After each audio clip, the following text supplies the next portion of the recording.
हरिः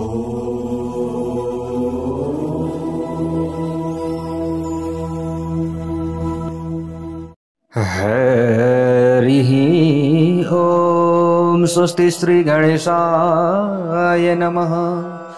ॐ नमो भगवते वासुदेवाय। ॐ श्री हरये नमः। ॐ कृष्णाय वासुदेवाय हरये परमात्मने प्रणतक्लेशनाशाय गोविन्दाय नमो नमः। भक्तवत्सल भगवान को जय जय होस्। प्यारा भक्त भागवतहरू, यतिखेर हजुरहरू श्रीमद् भागवत महापुराण चतुर्मास भागवत कथा श्रवण गर्दै हुनुहुन्छ। त यस्ता प्रकारले जो इन्द्रले के गरेका थिए, अभिमान गरे नि, गुरु आउँदाखेरि पनि वास्ता गरेनन्। त गुरुको श्राप पर्यो, श्रीहीन भए, शक्तिहीन भए। तुरुन्त अब गुरुले पनि त्यागिएको छ इन्द्र भन्ने बित्तिकै दैत्यहरूले आक्रमण गरे। हामीले पनि सत्संग त्याग्यो भने हामीले पनि यो कथाबाट सिक्यौँ होला नि धेरै कुरा। प्यारा भक्त भागवतहरू, गुरु त्याग्यो भने यी 6वटा शत्रुहरू हुन्छन् अरे क्या, हाम्रा दैत्यहरू पनि। ती शत्रुहरूले हामीलाई आक्रमण गर्दछन्। काम, क्रोध, लोभ, मोह, मद, मात्सर्य यिनै हुन् सबैभन्दा दुष्ट। त बेला बेलामा सत्संग सुनिरह्यो भने गुरुहरूको चाहिँ वचनद्वारा ती 6 शत्रुहरूको शमन गर्न सकिन्छ। अब यहाँ यही भयो। त दैत्यहरूले आक्रमण गरे, इन्द्र पराजित भए, गए भगवानका शरणमा गिडगिडाए। तिमीहरूले जसरी भए पनि गुरु त मान्नै पर्दछ। अब आफूले माने गुरु त अब हराउनु भयो, कहाँ जानुभयो। त्यतिखेरै चाहिँ जो बृहस्पति गुरु हुनुहुन्थ्यो अरे, बृहस्पति गुरुले पृथ्वीमा आएर चाहिँ चारवाक सिद्धान्तलाई प्रतिपादन गर्नुभयो भन्ने कुराहरू पनि छन्। यावत् जीवेत सुखम जीवेत ऋणम कृत्वा घृतम पिबेत भनेर यो सिद्धान्तलाई प्रतिपादन गरिदिनु भयो अरे कि गुरुजीले। यसो हेर्नु भएछ आफ्नो यजमानको चाल। ओहो भनिसकेपछि ल बाँच्छौ भने मस्त बाँच, मस्तीले बाँच, अरूको ख्याल गर्नु पर्दैन, अरूको वास्ता गर्नु पर्दैन। ऋण गरेर पनि घिउ खाऊ, ऋण गरेर भए पनि घिउ खानु, मस्तीले बाँच्नु। यो सिद्धान्तलाई प्रतिपादन गरिदिनु भयो अरे आफ्नो यजमानको स्थिति देखेर नि। ल हेर्नुहोस्, तब गुरुजी त हराउनु भयो, खोजे सबैतिर नभेटाएपछि भगवानले भनिदिनु भयो लौ त। त्यसो भए अब ब्राह्मण, कोही ब्रह्मनिष्ठ ब्राह्मण, फेरि वेद जानेको, सम्पूर्ण उपनिषद सबै कुराहरू जानेको ब्राह्मणलाई खोजी गर जाऊ। त यसरी खोजी गर्नु भनेर भनिसकेपछि अब कहाँ खोजी गर्ने, लौ कोही पनि छैन भनिसकेपछि अब त्वष्टा पुत्र जो विश्वरूप छन् ऊ ब्रह्मनिष्ठ छन्, जाओ उसैलाई गुरु बनाओ। यदि मान्नुभयो भने गुरुत्वलाई स्वीकार गर्नुभयो भने ठिकै छ भनेर भनिसकेपछि गए, गिडगिडाए। अब ठिकै छ, पहिले त मना गरिदिनु भयो। यो ब्राह्मण तेज चाहिँ शक्ति यो क्षीण हुन्छ, कसैको जजमानी गर्नु यो राम्रो कुरो होइन। किनभने ब्रह्म तेज सकिन्छ नि, ब्राह्मणको पनि शक्ति किन सकिन्छ अरे अरूकोमा जजमान गर्दाखेरि भने त जजमानले त आफूले कर्म गरेका हुन्छन्। त त्यो कर्म गर्दै जाँदाखेरि कतिपय त्यहाँनिर पापहरू पनि भएको हुन्छ अरे, त्यसको दोष गुरुलाई पनि लाग्छ अरे। त्यसै कारणले गर्दा ब्रह्म तेज क्षीण हुन्छ, त्यसैले भर्सक नगर्नु जजमान भनिन्छ भन्न त। तर के गर्नु, ब्राह्मणको कर्म हो, जबरजस्ती गर्नु परिहाल्छ, गाह्रो छ होइन। लौ न गुरु आउनु पर्यो, हामीले त ती गुरु लगाउँदै थियौँ, मनै परेन भन्नुहुन्छ होइन। अथवा अनेक कुराहरू हुन्छ नि त। एउटा कतिपय अब यस्तो हुन्छ, त्यो भइसकेपछि आफूले जानु पर्यो, जबरजस्ती गरिदिनु पर्यो काम त। किनभने चरणमा परिसकेपछि उद्धार त गर्नु परेन। यो कुरा हो। प्यारो भक्त भागवतहरू, भक्तवत्सल भगवानको जय जय होस्। पहिले त मना गरिदिनु हो, पछि ल ठिकै छ अब के गर्ने त, अब कसैको उद्धार हुन्छ भने स्वीकार गरिदिउँ नि त भनेर गुरुत्व स्वीकार गरिदिनु भयो। गुरु माने सबैले त नारायण कवच धारण पनि गराउनु भयो, त यज्ञ पनि भयो देवतालाई बलवान बनाउनका लागि, यज्ञ पनि भयो। तर अब यज्ञ त भयो प्यारा भक्त भागवतहरू, अब के भयो त भन्दाखेरि त्यहाँनिर देवतालाई पनि इन्द्र आए पनि स्वाहा भन्थे, दैत्य आए पनि स्वाहा भन्थे। त यो चुगली लगाइदिए कसैले गएर। हामीले हिजै कथा यो सुनिसकेका छौँ प्यारोक्त भागवतहरू। त इन्द्रले के गरिदिए, शिर काटिदिए। अब तोष्टा प्रजापतिले पहिले गुरु बनाउने अनि मेरो छोरोको हत्या गर्ने, इन्द्रलाई मार्ने, म छोरो जन्माउँछु, छोरो प्रकट गराउँछु भनेर यज्ञ गर्नका लागि सुरुवात गर्नुभएको। इन्द्र सत्रोर विवर्धस्व भनेर, तर यहाँनिर मन्त्रमा त्रुटि भयो। इन्द्र शब्दलाई उदात्त गरिदिए ब्राह्मणहरूले, ऋत्विजहरूले सत्रो शब्दलाई अनुदात्त गरिदिए। त्यही भएर हामीले हिजै सुनेका छौँ नि, कामनायुक्त कुनै पनि कार्य गरिन्छ फल प्राप्तिका लागि भने त्यहाँनिर विधि शुद्ध हुनुपर्दछ, मन्त्र शुद्ध हुनुपर्दछ, कर्म शुद्ध हुनुपर्दछ, कर्ता शुद्ध हुनुपर्दछ र ब्राह्मण पनि शुद्ध हुनुपर्दछ, अनि मात्र त्यो फल पाइन्छ, नभए पाइँदैन। यसरी बताइएको छ प्यारोक्त भागवतहरू।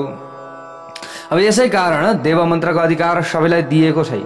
किनभने सबैलाई अधिकार दियो भने के हुन्छ अरे भने यो मन्त्रको दुरुपयोग हुन्छ। कसरी दुरुपयोग हुन्छ भने आजभोलि नि किन लागिरहेको छैन भनेका कुराहरू भने मान्छेले मुहुर्तको विचार गर्दैन के। यो कुरा विचार गर्नु होला प्यारोक्त भागवतहरू। देशै कालले छ पात्रै छ भन्छ, देश काल समय परिस्थिति त्यो पात्रता केही पनि विचार गरेको हुँदैन। पात्रता शुद्ध छैन। आज गर्ने कर्तामा पनि पात्रता शुद्ध छैन। जे लसुन प्याज दुनियाँ थोक खाएको छ भोलिपल्ट ठ्याक्कै पूजामा बसेको छ, कहाँबाट हुन्छ? यदि तपाईँ सच्चा पूजा गर्न चाहनुहुन्छ र यदि तपाईँले लसुन प्याज पनि घरमा प्रयोग गर्नुहुन्छ भने कम्तीमा पनि 3 दिन अगाडिदेखि त्याग गरिदिनुहोस् न, अनि न शरीर शुद्धि हुन्छ। नभए कसरी शरीर शुद्धि हुन्छ? तपाईँ पात्रता नै शुद्ध हुनुहुन्न अनि तपाईँले गरेको फल कहाँबाट पाउँदै हुनुहुन्छ? अब फल पाइँदैन भनेर गर्न छोड्यो भने झन् फेरि नरकमा जाकिन्छ मान्छे। नगर्दाखेरि पनि डर छैन, गर्दाखेरि पनि हामीले शुद्ध भइएन भने फल पाइँदैन। यस्तो छ आजको परिस्थिति। अनि यो मन्त्रको प्रयोग पनि कुपात्रमा भइरहेको छ, खराब ठाउँमा भइरहेको छ, खराब बेलामा भइरहेको छ, अनि त्यसले काम पनि गरेन। मन्त्रको शक्ति त्यो क्षीण हुँदै गइरहेको छ। त्यसै कारणले गर्दा मन्त्रको अधिकार सबैलाई दिएन। मन्त्रको अधिकार जसले ब्राह्मणत्व प्राप्त गरेका छन्, जसले ब्रह्मलाई जानेका छन्, जसले चाहिँ त्यो मन्त्रको बारेमा साधना गर्न सक्दछन्, त्यसलाई मात्रै मन्त्रको अधिकार दिएको छ। यो कुरा हो, हामीले यसरी बुझ्नुपर्दछ। नभए त तपाईँ कालमा आएर कसैले त्यो मन्त्रको प्रयोग गरेर काम गरिदिए, त्यसको उल्टो फल हुन्छ, अनि उल्टो तपाईँलाई फाइदा हुनुपर्नेमा घाटा हुने भयो नि त। अन्त तपाईँलाई घाटा भयो, फाइदा त कहिले भएन। यो कुरो विचार गर्नु होला। मन्त्रको उच्चारण वा मन्त्र पाठमा क्षति भएपछि अनर्थ हुन्छ। केवल सात्विक विद्वान ब्राह्मणले वेदको शुद्ध पाठ गर्न सक्छन्, अरूले सक्दैनन् भनेर सन्तहरूले भन्नुभएको छ। भागवतमा कर्मको निन्दा गरिएको छ। भागवत शास्त्रमा केवल शक्तिको नै महिमा छ र कर्मलाई गौण मानिएको छ भन्ने कुरो होइन। यो कर्मलाई गौण मानिएको छ भन्ने कुरो पनि होइन, कर्मै गर्नु हुँदैन भन्ने कुरो पनि होइन। कर्म त गर्नुपर्दछ, तर हामीले शक्तिको महिमा छ भनेर कुरो बुझ्नु पर्यो। भागवतमा सकाम कर्मलाई गौण मानेको छ। कर्म गर्दा एकै हेतु हुनुपर्दछ, यसरी बताइएको छ। अब हामीले कर्म पनि गर्दाखेरि कस्तो कर्म गर्नु पर्यो भने भगवान्लाई प्रसन्न बनाउने कर्म गर्नु पर्यो। भक्तवत्सल भगवानको जय जय होस्, यसरी भनिएको छ भक्त भागवतहरू। अब इन्द्रले विश्वरूपलाई घात गरेपछि त्वष्टाको आह्वानमा यज्ञबाट वृत्रासुर उत्पन्न भयो। ल हेर्नुहोस् है, त्यसले देवताहरूलाई सताउन थाल्यो। त यज्ञ गरेका थिए त्वष्टाले। अब पुत्र त पैदा भयो, हेर्दाखेरि त सानो छैन। ल हेर्नुहोस् प्यारोक्त भागवतहरू, धेरै ठुलो काया भएको शरीर भएको चाहिँ वृत्रासुर यज्ञ कुण्डबाट पैदा भयो। ल हेर्नुहोस्, त जब पैदा भयो, पैदा हुने बित्तिकै देवताहरूलाई सताउन थाल्यो। देवहरूका सबै शस्त्रास्त्र उसका सामु प्रभावहीन सिद्ध भए। आतिएर देवहरू परमात्माको शरणमा गए र परमात्मासँग प्रार्थना गर्न थाले। परमात्माले देवहरूलाई भन्नुभयो, यदि दधिची ऋषिको हाडद्वारा वज्र बनाउन सक्छौ भने त्यस वज्रले मात्रै वृत्रासुरलाई मार्न सकिन्छ, नभए मार्न सकिँदैन। परमात्माले, भगवान्ले यसरी भनिदिनु हो, भगवान श्री नारायणले। साथै भगवान्ले देवहरूलाई यो पनि भन्नुभयो, मलाई प्रसन्न पारेर भक्ति जस्तो श्रेष्ठ वरदान नमागेर तिमीहरूले एक तुच्छ वस्तु माग्यौ, भक्ति मागेनौ। यसरी पनि भनिदिनु भयो भगवान्ले। प्रभुले आफ्नो दिव्य तेज वज्रमा निहित गरिदिनु भयो, यसरी बताइएको छ प्याराउक्त भागवतहरू। अब पहिलो कुरा त मसँग भक्ति माग्नु पर्थ्यो, भक्ति मागेनौ, देवताहरूले पनि गएर भगवान्लाई त प्रसन्न बनाए। अब मैले पनि अहिले केही पनि गर्ने सक्ने अवस्थामा म छैन। त यदि वध हुन्छ भने दधिची ऋषिको हड्डीको वज्र बनाएर इन्द्रले प्रहार गरून्, त्यसको मृत्यु हुन्छ। त्यही वज्रमा म निहित भइदिउँला, त्यही वज्रमा म रहिदिउँला र उसको मृत्यु हुन्छ भनेर भनिदिनु। त वृत्रासुरलाई मार्नका निम्ति इन्द्र वज्र लिएर अब युद्ध गर्नका लागि जान त जाने, अब के गर्ने, गए। अब सबै दधिची ऋषिका शरणमा गएर बिन्ती गरे, लौ न ल हेर्नुहोस्, अब दधिची ऋषिले आफ्नो शरीर त्याग गरेर हड्डी दिनुपर्नेछ। त्यतिकै त हड्डी पाइँदैन नि शरीरको, शस्त्र अस्त्र त्यही हड्डीबाट बनाउनु पर्नेछ। कसैले आफ्नो जिउ फाल्न चाहन्छ होला र? प्याराभक्त भागवतहरू गए सबै। अब भगवान्ले यति भनिसकेपछि दधिची ऋषिको चरणमा र गएर साष्टाङ्ग दण्डवत गरे। त्राइमाम त्राइमाम रक्षा गर्नु पर्यो भने त के रक्षा गर्नु पर्यो भन्दाखेरि तपाईँको शरीरको हड्डी हामीलाई चाहियो। ल हेर्नुहोस्, दधिची ऋषिले पहिलो त इन्कार गरिदिनु भयो, यस्तो पनि हुन्छ काहीँ, तिमीहरूको उपकारका लागि म मर्ने यस्तो हुन्छ, यो हुन सक्दैन। तर पछि यसो सोच्नुभयो, आखिर यो मर्दै जाने शरीर हो, कसैका लागि उपकार नै हुन्छ भने एक दिन त मर्नै पर्छ। ठिकै छ, बरु परमार्थका लागि नै मर्दैनौँ न त। यदि मेरो हड्डीले यी देवताहरूको रक्षा हुन्छ भने, यदि भगवान् पनि प्रसन्न हुनुहुन्छ, भगवान्को पनि इच्छा यही छ भने ल ठिकै छ भनेर अन्तिममा फेरि स्वीकार गरिदिनु भयो। त्यस पछाडि आफ्नो प्राणलाई त्याग गरिदिनु भयो दधिची ऋषिले, र त्यहाँबाट त्यही दधिची ऋषिको हड्डी लिएर गए त देवताहरूले र वज्र बनाए, वज्र लिएर युद्ध गर्न हिँडे। त त्रासदायक वृत्ति नै वृत्रासुर हो, यसरी बताइएको छ प्याराभक्त भागवतहरू। हामीले रहस्यात्मक तरिकाले भागवत सुन्दैछौँ। वृत्ति अन्तर्मुख भएमा मात्र जीवको ईश्वरसँग मिलन हुन सक्छ, कुनै पनि अवस्थामा ईश्वरसँग विमुख हुनु हुँदैन। वृत्तिको बहिर्मुखता दुःखद छ, त्रासदायक छ, यसले देवहरूलाई पनि त्रास दिन्छ। मनलाई स्थिर राख्नु छ भने आँखा पनि एकै ठाउँमा स्थित राख्नु पर्दछ। वृत्ति बहिर्मुख भएमा कथामा या मन्दिरमा दर्शन गर्दा आनन्द पाइँदैन। बहिर्मुख वृत्तिलाई ज्ञानरूपी वज्रद्वारा नष्ट गरिदेऊ, यसरी बताइएको छ। ज्ञान सबैभन्दा ठुलो बल हो, यसका सहाराले विषय वृत्तिहरू र आवरण वृत्ति रूप वृत्रासुरलाई मार, तब इन्द्रियका अधिष्ठात्री देवताले शक्ति पाउँछन्। त भागवतमा पहिले चरित्रको वर्णन गरिएको छ। यहाँनिर उपसंहारमा सिद्धान्त भनिन्छ, ब्रह्मनिष्ठा यस्तो अचल हुनुपर्दछ, अन्य विषयमा रमाउन मन नै नजाओस्। मानिस विषयमा आनन्द सोच्दछ, त्यसकारण ऊ भेटिँदैन। प्रभुको भजनमा वज्र जस्तो अटल निष्ठा राख्नु पर्दछ भन्ने कुरा हो। दधिची ब्रह्मनिष्ठ हुनुहुन्थ्यो, त्यसकारण उनका हाडमा पनि दिव्यता थियो, यसरी बताइएको छ। 1 करोड जप गरेपछि मालामा दिव्यता आउँछ। शास्त्रमा मन्त्र मूर्ति माला कहिले पनि साट्नु हुँदैन भनेर बताइएको छ। के मन्त्र पनि साट्नु हुँदैन, म यो मन्त्र जप्छु त यो जप भनेर साट्नु हुँदैन। मूर्ति आफूले पूजा गर्दै गरेको भगवानको मूर्ति बाहिर लगेर अरूतिर साट्नु हुँदैन। ल माला पनि हामीले साट्नु हुँदैन। प्रत्येक मन्त्रमा दिव्य शक्ति छ, यसरी बताइएको छ। पाएका मन्त्रमा दृढ निष्ठा राखेर के गर्नुपर्दछ, जप गर्नुपर्दछ। मूर्ति पनि कहिले साट्नु हुँदैन।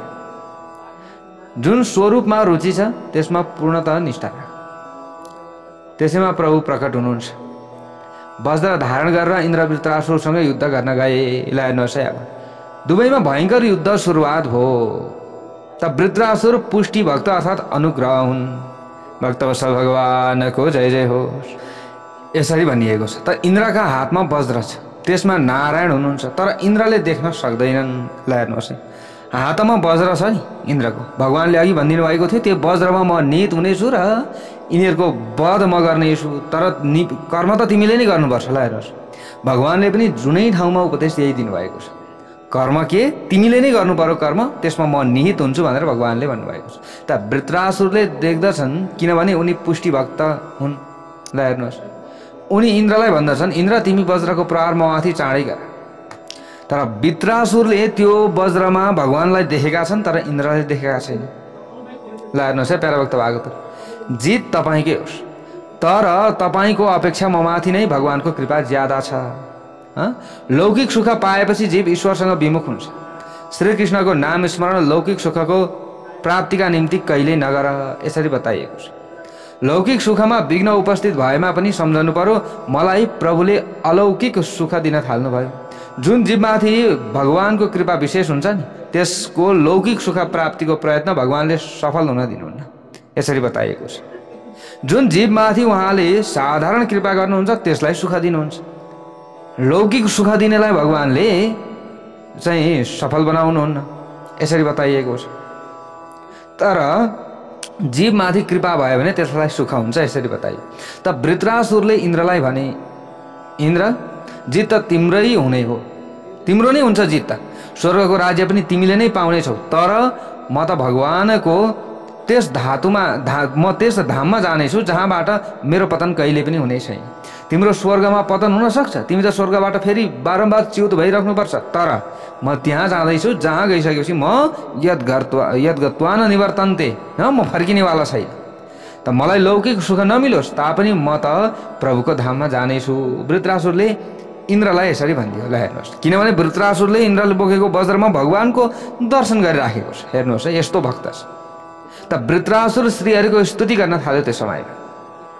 यस स्तुतिको तेस्रो श्लोकलाई कति महात्माहरूले आफ्ना मन परेको श्लोक मानेका छन्। प्यारो भक्त भागवतहरू, अहम हरे तव पादैक मूल दासानुदासो भवितास्मि भूयः, यसरी बताइएको छ। हे प्रभु मलाई म माथि यस्तो कृपा गर्नुहोस्, वृत्रासुरले भन्छ, जसबाट प्रभुको चरण कमलको अनन्य भावले सेवा गर्ने अवसर आगामी जन्ममा पनि मैले पाउन सकूँ। प्राण वल्लभ मेरो मन तपाईँका मङ्गलमय गुणहरूको स्मरण गर्दै रहोस्, मेरा वाणीले तपाईँको गुणगान गरिरहोस् र मेरो शरीर तपाईँको सेवामा संलग्न रहोस्। हे भगवान, तपाईँलाई छोडेर त मलाई स्वर्ग, ब्रह्मलोक, भूमण्डल, रसातल, योग सिद्धि र मोक्षसम्मको पनि इच्छा छैन मलाई। तपाईँका अनुपस्थितिमा यी सबै मैले के गरौँ? तपाईँको उपस्थित भए पो यो सबै कुरा मलाई राम्रो लाग्छ, तर तपाईँको अनुपस्थितिमा यो सबै मलाई राम्रो लाग्दैन। तपाईँ बाहेक मलाई अरू केही पनि चाहिँदैन। हे कमलनयन, तपाईँको दर्शनका निम्ति मेरो मन त्यस्तै प्रकारले व्याकुल भइरहेछ जस्ता प्रकारले प्वाख बिनाका पक्षीले आफ्नै आमाको बाटो हेर्दछ, भोकाएका बाछाले आफ्ना माउलाई पर्खन्छ। अब विरहिणी पत्नीको आफ्ना परदेशवासी पतिसँग भेट्ने उत्कण्ठा हुन्छ। प्रभु मिलनको आतुरता कति उत्कट हुनुपर्दछ भन्ने कुराका दृष्टान्तहरू यस्तै हुन्छ। हे प्रभु, मलाई मुक्तिको इच्छा छैन। आफ्ना कर्मको फलस्वरूप जन्म मृत्युका चक्रमा बारम्बार फस्नु परे पनि त्यसको मलाई वास्ता छैन। तर म जहाँ जाउँ, जुनसुकै योनिमा जन्मु, त्यहाँ मलाई भगवानका प्रिय भक्तहरूको मैत्री पाउँदै रहँ। भनेको भगवानका भक्तहरूसँग मेरो भेटघाट भइरहोस्, बरु मलाई यही चाहिन्छ भन्दिनँ म। तर जहाँ गए पनि, जस्तो अवस्थामा गए पनि म भगवानका भक्तहरूको समीपमा चाहिँ रहन पाऊँ। भगवानका भक्तको भक्त बरु म दास बन्न पाऊँ, बरु मलाई यो ठिक छ। भगवान, म यति मात्र चाहन्छु, तपाईँका मायाको कारण शरीर, घर, स्त्री, पुत्र आदिमा आसक्त मानिसहरूसँग कहीँ पनि कुनै प्रकारको मेरो सम्बन्ध नहोस्। वृत्रासुरले त नि इन्द्रको वज्रमा भगवानलाई देखेर यसरी स्तुति गर्न लाग्यो। ल हेर्नुहोस् है, दिन भएर शरणमा गएपछि जीवलाई प्रभुले आफ्नो बनाउनुहुन्छ। वृत्रासुर कति दिन थिए? ल हेर्नुहोस्, उनी भन्छन् म भगवानको सेवा गर्न त अपात्र छु, त्यसकारण भगवानका दासहरूको दास बरु हुन्छु म। हजुरकै सेवा गर्न त म अपात्र छु, म सक्दिनँ होला। बरु तपाईँको दासको दास भनेको तपाईँको भक्तको बरु म सेवा गर्न चाहन्छु। म भगवानका सेवक वैष्णवको बरु सेवा गर्न चाहन्छु। मैले सबै इन्द्रियहरू भक्ति रसलाई दान दिएको छु। मेरा बाणीले कृष्ण कीर्तन गरोस्, नारायण कीर्तन गरोस्, शिव कीर्तन गरोस्, कानले कथा सुनोस्। वैराग्य बिना भक्ति दृढ हुन पाउँदैन। भक्ति भोकका निम्ति नगर, भक्ति त भगवानका निम्ति गर्नुपर्दछ भनेर बताइएको छ। दोस्रो श्लोकमा वैराग्य हो। वृत्रासुर भक्तिद्वारा इन्द्रको राज्य वा मोक्ष पाउने अभिलाषा गर्दैनन्। भगवानले वृत्रासुरलाई सोध्नु भयो त्यो समयमा अरे के भित्री आत्माबाट सोध्नु भयो, वैष्णवहरूको सेवा गरेर तिमीलाई केही माग्नु छ? त उनले उत्तर दिए, मलाई स्वर्ग त के ब्रह्मलोकको राज्य पनि इच्छा छैन प्रभु, तर हजुरको सेवा मैले गर्न पाऊँ। भोगले भक्तिमा बाधा गर्छ। आजकालका शिक्षाले नै विषय वासना बढाउँछ र वासना बढेका कारण जीवन पनि बिग्रिँदै जाँदैछ।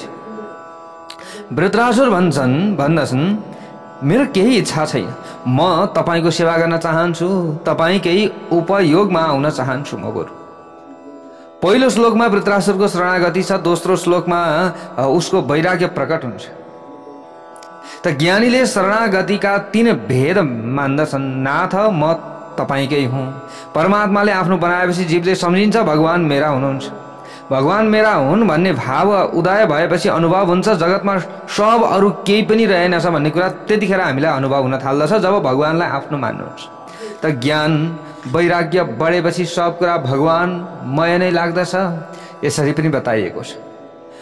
मेरो भन्ने भावना जान्छ। अहम ब्रह्मास्मिको प्रतीति हुन लाग्दछ। जगतमा उसका निम्ति भगवान शिवाय अरू केही बाँकी रहेको लाग्दैन। म भन्ने रहँदैन। त्यो म ईश्वरमा विलीन हुन्छ। वैष्णव बिना शरणगति दृढ हुन सक्दैन। तेस्रो श्लोकमा प्रार्थना गरिएको छ, हे प्रभु तपाईको दर्शनका निम्ति मलाई आतुर बनाउनुहोस्। परमात्मा पूर्ण प्रेम माग्नुहुन्छ तर जीव पूर्ण प्रेम दिनुहुन्न। त्यसकारण उहाँलाई पनि मन पर्दैन। जीव आफ्नो प्रेम दिन्छ स्त्री पुत्र आदिलाई, त्यसकारण वृत्रासुर भनिन्छ। मेरो एउटा इच्छा छ तपाईको दर्शनका लागि आतुर बन्न सकौँ। चौथो श्लोकमा वृत्रासुरले सत्सङ्गको अभिलाषा जाहेर गर्नुभएको छ। यहाँनिर विभिन्न श्लोकहरू छन् नि। अब ती सबै कुराहरू त हजुरहरू समक्षमा हामीले सबै राख्न सकेका छैनौँ, तर जुन मुख्य कथा छ साररूपी कथा त्यो राखिरहेका छौँ। त उसले भन्छ पुनर्जन्म पाइने नै हो भने हे प्रभु तपाईँले मलाई वैष्णवका घरमा गाई बनाइदिनुहोस्। बरु मलाई के बनाइदिनुहोस्? भगवानका भक्तका घरमा बरु कुनै जनावर नै बनाइदिनुहोस् कि, तर भगवानको भक्तका घरमा बनाउनुपर्छ। मेरो दूत प्रभुको उपयोगमा आउँछ नि, गाई बनाइदिनुहोस् त मलाई। मेरा दूत तपाईँका लागि चढाउँछन्। म पशु पनि हुन तयार छु। पशु शरीरमा पनि मलाई सत्सङ्ग नै मिलोस् बरु। ल हेर्नुहोस् त वृत्रासुरमा कति भक्ति छ। वृत्रासुरले यस्तो स्तुति गर्दा इन्द्रासन हल्लिन थाल्यो। भक्तिले भगवानलाई परतन्त्र बनाउँछ, अर्थात् भक्तिले भगवानलाई भक्तको वशमा गरिदिन्छ। त्यसकारण भगवानले मुक्ति दिनुहुन्छ, भक्ति दिनुहुन्न। प्राय नि भक्ति भयो भने त फेरि सकि। ल हेर्नुहोस् भगवानले जब कृपा गर्नुहुन्छ तब अन्तमा नष्ट हुने सम्पत्ति दिनुहुन्न, भक्ति नै दिनुहुन्छ अरे के। कृपा गर्नुभयो भने अथवा त दिनुहुन्न, यदि दिनु नै भयो भने त्यही दिनुहुन्छ, बरु मुक्ति दिनुहुन्छ। भगवानले भक्ति दिएपछि उहाँले भक्तको सेवक पनि भन्नुपर्दछ। भक्तिले स्वतन्त्र परमात्मालाई प्रेमका बन्धनमा बाँधिदिन्छ। स्तुति समाप्त भएपछि इन्द्रले वृत्रासुरको अन्तिममा के गरे? वज्र प्रहार गरेर वध गरे, किनभने त्यही वज्रमा भगवान निहित हुनुहुन्थ्यो। त वध भयो। त वृत्रासुरका शरीरबाट निस्केको त्यो तेज थियो नि, त्यो भगवत शरीरमा विलीन भयो। भक्तवत्स भगवानको जय जय होस्। भगवानले वृत्रासुरको उद्धार गर्नुभयो। यसरी बताइएको छ। त 6औं स्कन्धमा पुष्टि लीलाको वर्णन छ। भगवानले वृत्रासुरलाई पुष्टि भक्ति प्रदान गर्नुभयो, अर्थात् उसलाई कृपा गर्नुभयो। यसको मतलब परीक्षितले सोध्नुभयो त्यो समयमा, यस्तो महान भक्त भएर पनि वृत्रासुरले राक्षस योनिमा किन जन्म लिनु पर्यो त? यस्ता महान भक्तले त राक्षस योनिमा जन्म नलिनुपर्ने हो, तर असुर भएर किन जन्मे त उनी? प्रश्न भयो। त परीक्षितले प्रश्न गर्नुभयो, उसलाई यस्तो तीव्र हरिभक्ति कसरी प्राप्त भयो? फेरि उनको पूर्व वृत्तान्त के हो? सुखदेवजी वर्णन गर्नुहुन्छ अगाडि गएर। राजन सुन, वृत्रासुर आफ्नो पूर्व जन्ममा चित्रकेतु नामको राजा थियो अरे। यो वृत्रासुर को थियो? पूर्व जन्ममा चित्रकेतु नाम गरेको राजा। त उसकी रानीको नाम थियो कृतद्युति। तिनीहरूका सन्तान थिएनन्। यहाँ शब्दार्थ होइन लक्ष्यार्थ काम लिनु पर्दछ प्यारे भक्त भागवत। जो चित्र विचित्र कल्पना गर्छ त्यही चित्रकेतु हो। यो चित्रकेतु त हामी पनि हो, चित्र विचित्र कल्पना गर्छौँ। बुद्धि नै कृतद्युति हो। मनले अनेक विषयको कल्पना गर्छ, उसै विषयाकार स्थितिमा चित्रकेतुको जन्म हुन्छ। मनमा जमेको बाहिरको चित्र नै भजनमा विघ्नकर्ता हुन्छ। एकपटक राजा चित्रकेतुका घरमा अंगिरा ऋषि आउनु भएछ। त राजाले उनीसँग पुत्र माग्नु। अंगिरा ऋषिले राजालाई भने, पुत्रका माता पितालाई पनि शान्ति कहाँ छ र? तिम्रा कुनै सन्तान छैनन्, यही नै जाति छ। त ऋषिले राजालाई एकचोटि यसरी भनेछ। त राजाका मनमा संसारका कयौं चित्रहरू जमेका थिए, सन्तान छैनन्, खालि यही चिन्ता थियो। त्यसकारण उनले दुराग्रह गरे। ऋषिका कृपाले उनका घरमा पुत्रको जन्म पनि भो पछि गएर। प्यारे भक्त भागवतहरू, तर ऋषिले भन्नुभएको थियो पुत्र छोरो पाएर पनि तिमीलाई सुख हुनेवाला छैन भनेर भनिदिनु भएको थियो। तर ढिप्पी गरे त ऋषिको कृपाले छोरो पनि भयो हुन चाहिँ। तर हेर्नुहोस् जबरजस्तीको कामले विघ्न ल्याउँछ। राजाका अरू पनि पत्नीहरू थिए। ईर्ष्यावश कुनै विमाताले त्यस बालकलाई विष दिई आरिस भयो नि त। जेठी पत्नीबाट चाहिँ सन्तान जन्मियो, हामीबाट जन्मिएन, अब राजाको माया चाहिँ जेठीतिर हुने भयो, कान्छी अरू पत्नीहरूतिर हुने भएन भनेर सौता सबै मिलेछन् र सौताको छोरालाई विष खुवाएर मारे। यसलाई हेर्नुहोस् त, बालकको मृत्यु भयो। यदि भएपछि चित्रकेतु र कृतद्युति रुन लागे, चिच्या रुन लागे, हाई हाई बल्ल बल्ल प्राप्त भएको बुढेसकालको छोरो त्यही पनि मर्यो। त यस्तो शोक समयमा त्यहाँ अंगिरा ऋषिसँग नारदजी टुप्लुक्क आइपुग्नु हो। पुत्रका मृत्युमा राजधानी जो राजा रानी हैन, राजा रानीले विलाप गरेको देखेर नारदले उनीहरूलाई उपदेश दिनुभयो, अब पुत्रका निम्ति रुनु व्यर्थ छ। तपाईहरूले रोएर के गर्नुहुन्छ, मर्ने त मरिसक्यो, अब के रोएर कराएर आउँछ, फर्केर आउँदैन। त्यसैले अब आफ्नै बरु ज्यान फाल्ने काम नगर्नुहोस्। तपाईँहरूले सम्झाउनु भयो नारदजीले, अब तपाईँले आफ्ना निम्ति आँसु नबगाउनुहोस्। त्यो पुत्र जहाँ गएको छ त्यहाँबाट फर्केर आउनेवाला होइन, अन्तमा तपाईँहरूले पनि त्यहीँ जानुपर्दछ। पुत्र 4 प्रकारका हुन्छन् भनेर शास्त्रमा बताइएको छ। एउटा शत्रु पनि पुत्र हुन्छ अरे क्या, अनि ऋणानुबन्धी पनि पुत्र हुन्छ अरे, कसैबाट ऋण गरेर अथवा कहीँ किनेर ल्याएको पनि छोरो हुन्छ, यसरी बताइएको छ। उदासीन पुत्र अनि सेवक पुत्र। र शत्रु पुत्र भनेको पूर्व जन्मको कोही वैरी नै सताउनका निम्ति पुत्र रूपमा आएको हुन्छ भने त्यो शत्रु पुत्र हो। यो पनि यसरी पनि बताइएको छ। त पूर्व जन्ममा वैर लिनु छ भने नि, जस्तै शत्रु बनाइएको छ अहिले भने अर्को जन्ममा छोरो भएर आउँछ अरे कि सताउनका लागि प्यारभक्त भागवत।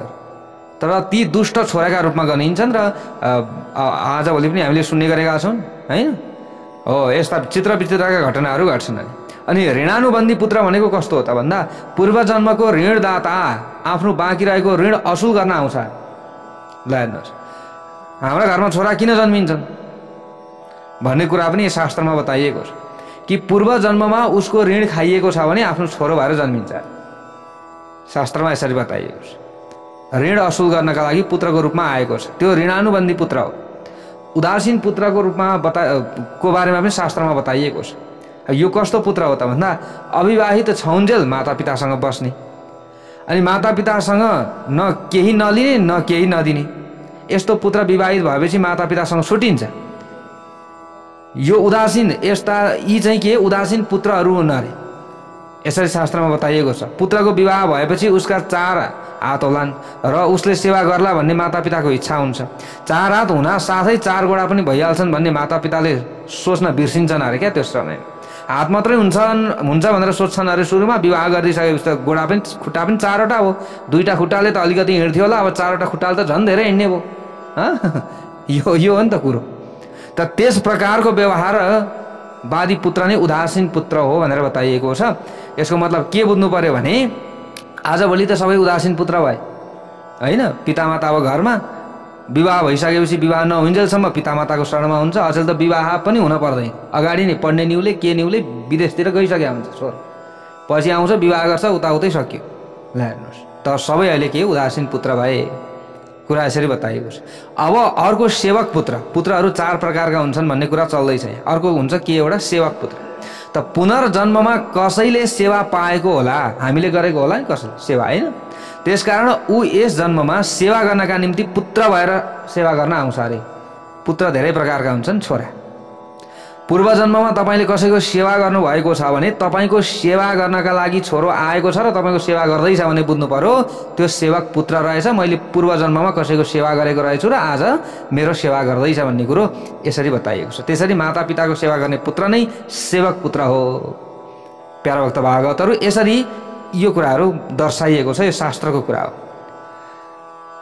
त हामी कसैको सेवा नगरौँ, तर अरूले सेवा हाम्रो सेवा अवश्य गरून् भन्ने आशा गर्नु निरर्थक छ। फेरि त्यसैले अरूको सेवा गरौँ, आफ्नो सेवा बरु अरूले नगरोस्, यो चाहिँ सार्थक हुन्छ। त स्कन्द पुराणमा पुण्डरीकको यहाँ चरित्र छ, एउटा कथा छ प्यारभक्त भागवतहरू। त छोराले आमा बुवाको सेवा कसरी गर्नुपर्दछ यसको उत्तम दृष्टान्त दिएको छ कहाँ स्कन्द पुराण। त पुण्डरीकको दर्शन गर्न भगवान् स्वयं आउनु भएछ एकचोटि।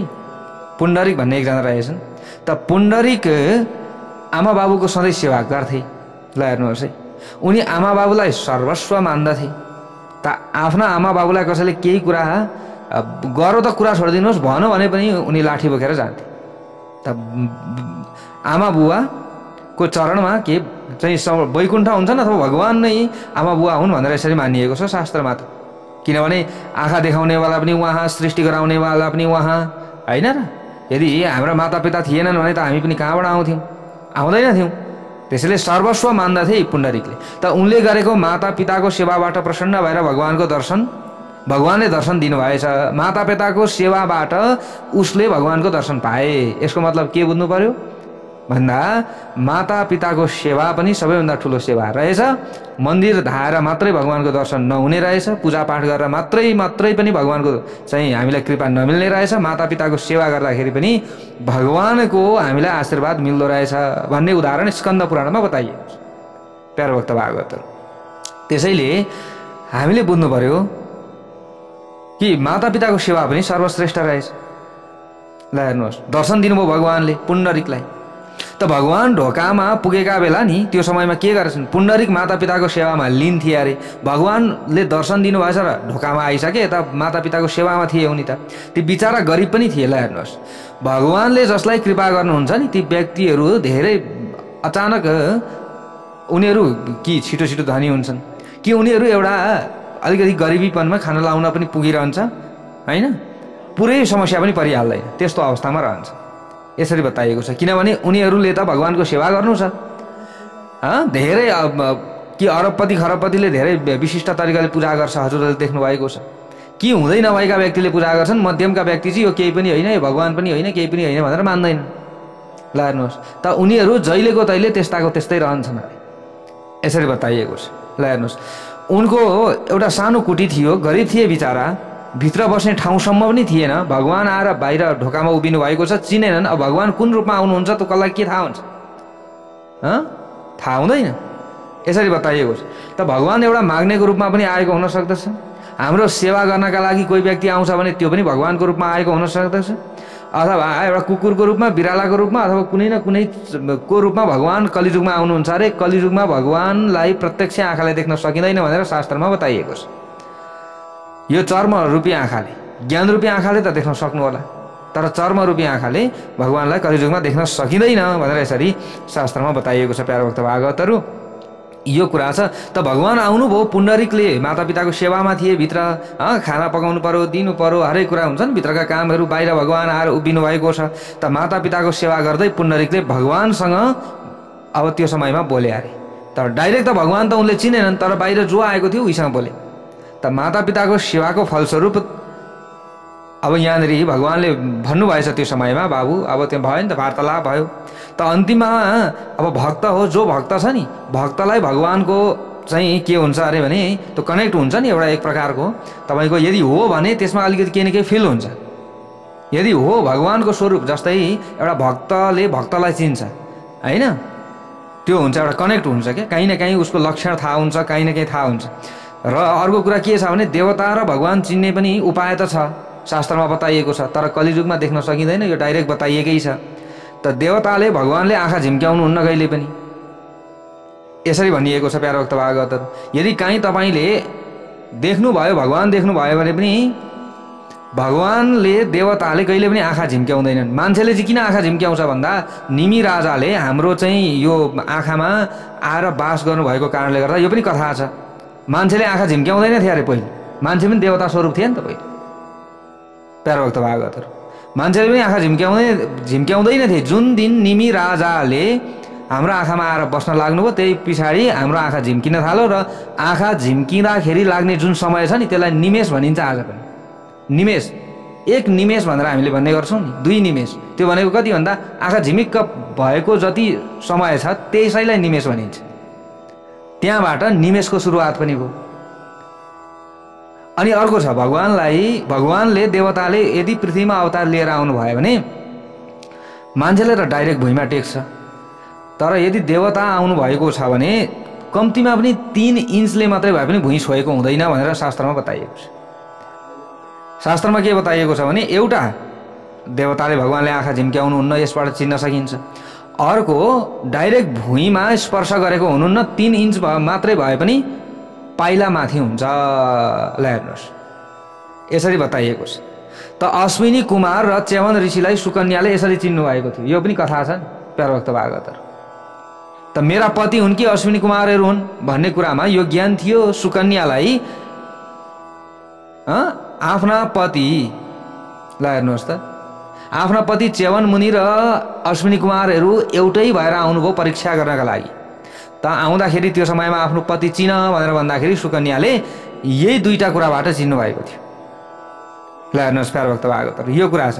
अब यो हेर्नुहोस् त यहाँ पुण्डरीक त पुण्डरीकले भगवानसँग अब त्यो विस्तार विस्तार गर्दै गर्दा त्यहाँ चिनिसकेपछि भगवानसँग भने मातापिताका सेवाको फलस्वरूप तपाईलाई मैले भेटेँ, त्यसकारण पनि मैले पहिले उहाँहरूको सेवा गर्नुपर्दछ। ल हेर्नुहोस् भगवानलाई के भन्नुभयो अरे भन्दा भगवान त बाहिर आउनु भएको छ, हे प्रभु मातापिताको सेवा गरेका कारणले गर्दा मैले तपाईलाई प्राप्त गरेको हो, त्यसै कारणले गर्दा पहिले मातापिताको सेवा सक्छु अनि म हजुरसँग कुरा गर्छु अथवा हजुरको सेवा गर्छु। यति भनेर उनले एउटा इँटा फ्याँक्दै भगवानलाई भने अरे मैले मातापिताको सेवा पुरा नगरिन्जेलसम्म तपाईँ यसै माथि उभिरहनुहोस् अथवा यसमा बस्नुहोस्। त भगवान प्रकट हुनुभयो तापनि पुण्डरीकले मातापिताको सेवा अलपत्र पारेर छाडेनन्। भगवान इँटामाथि उभिरहनु भयो, इँटाबाट इँट बन्यो र त्यसको नाम भयो विठोबा भनेर पनि यसरी बताइएको छ प्यारो भक्त भागवत। उभिँदा थाकेपछि भगवानले एक हात कमरमा राख्नु भएछ। आज पनि जो पण्ढरपुरमा उहाँ त्यसै मुद्रामा उभिनु भएको छ भनेर पनि यसरी बताइएको छ। एउटा पण्ढरपुर भन्ने ठाउँ छ अरे कता हो, त्यहाँनिर त्यसरी भगवान उभिनु भएको चाहिँ मूर्ति बनाइएको छ अरे कि। त पुण्डरीकले जसरी उभिन भनेका थिए भगवान आज पनि उसरी नै उभिनु भएको छ। कमरमा हात राखेर उहाँ भन्नुहुन्छ अरे मसँग आउने र मेरो भरोसा लिनेका लागि संसार सागर कम्मरसम्म मात्रै गहिरो छ है, यो दर्शाउनु खोज्नु भएको छ। यसरी मसँग मिल्न आउनेका लागि कम्मरसम्म मात्र गहिरो छ संसार सागर, म कहाँ आउन नचाहनेका लागि सबै चुर्लुम्मै डुब्ने खालको छ यो संसार सागर। त्यस अनुसार नै भगवान पाण्डुरङ्गको स्तुतिको स्तोत्र शङ्कराचार्यले यस प्रकार यहाँ रचना गर्नुभएको छ। उहाँ शङ्कराचार्यले यो रचना पनि गर्नुभएको छ स्तोत्र। अब त्यो स्तोत्र के छ भोलि हामीले श्रवण गर्नेछौँ। भक्त भगवानको जय जय।